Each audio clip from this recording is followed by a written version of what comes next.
Since when do boxing journalists become bigger news than the boxers themselves? Watch this video. Hello, welcome to On Me Edson. I hope you're all well. Very quick video here. I'm talking about, well, this build up to the Johnny Fisher, Dave Allen fight, especially, but this has been happening for months and months and months. A lot of these YouTube channels, boxing YouTube channels, IFL to this world, Boxing Social, that kind of thing, they're always interviewing boxing journalists, and the Gareth Davies, Adam Smith, that kind of thing. And they seem to be interviewing them more and more and more. And these boxing journalists, got their own podcast, and they're doing this, and they're going on other people's podcasts, and they're going on TalkSport and all this kind of stuff. And it's constant. You're constantly seeing them front and center, and they're giving their opinions left, front and center, and people are asking them about their opinions. And you kind of think, well, hold on, at what point did the journalists themselves become big news? Are we really there to listen to the journalists' opinions, or are we there to listen to what they have reported, or what they're going to report on in terms of the boxers themselves, in terms of the fight, that kind of thing? We kind of got into this weird world of the last year or so, maybe even longer than that, where especially these boxing YouTube channels, they kind of, it's almost like they keep on trying to interview, and they've been doing it with the promoters, especially Frank Warren and Eddie Hearn, benching on a little bit now. Here in the UK, I'm talking about. Oscar De La Hoya does a bit of it in the United States. But certainly Frank Warren and definitely Eddie Hearn, they're always on these channels, and they're always, pimping out themselves. And I kind of think, are you promoting yourself, or are you promoting the boxer? And the main point for me is that it should be promoting the boxer all the time. It should be promoting what the boxer is doing. And you get to the point where there's beef, let's say, between promoters and journalists, between radio stations and boxers, because of what they said and how they said it. You got the Gareth Davies against Johnny Fisher, or his dad, Big John Fisher as well.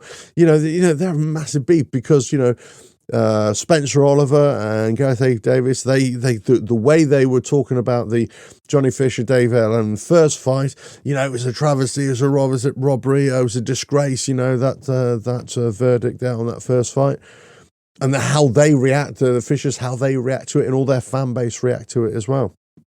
And it's kind of thing, you've immersed yourself, or you've inserted yourself into this story when you shouldn't be. You shouldn't be in there. You should be reporting from afar, as it were.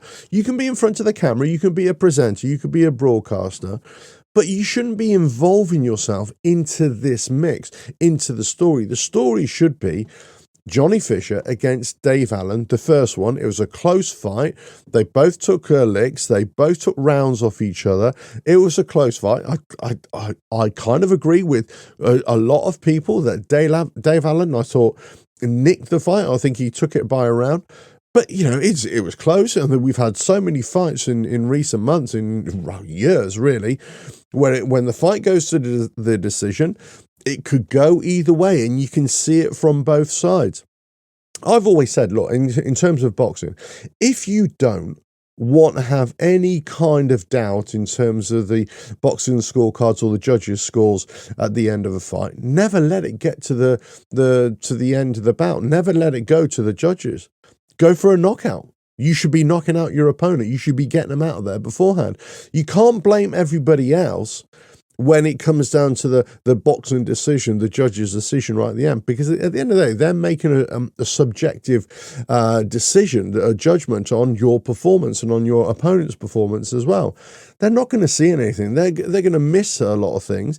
And the view that you get as a viewer, especially from the TV, it's probably going to be slightly different. You're going to have a different perspective than those judges there as well. I'm not defending the judges here, but what I'm saying is that if you leave it in the hands of the judges, you're going to get some dodgy decisions. There's no doubt. Or you're going to get some decisions that seem really close when they should be farther apart, or other decisions that are much further apart that shouldn't be a lot closer. It's always subjective, and everybody's got their own opinions. But in terms of these boxing journalists, they've immersed themselves into the story. And it shouldn't be there. We shouldn't be talking about Big John Fisher or Johnny Fisher or the Fisher clan or the fan base, revolting against Gareth A. Davies. We shouldn't be hearing interviews with Gareth A. Davies and anybody else about, what's going on between you and the Fishers and everything. It's ridiculous. It's juvenile. It's stupid. And it's unprofessional, because the journalists should keep themselves out of that. They should be reporting on the boxers, on the fight, on the training camps, or that kind of thing.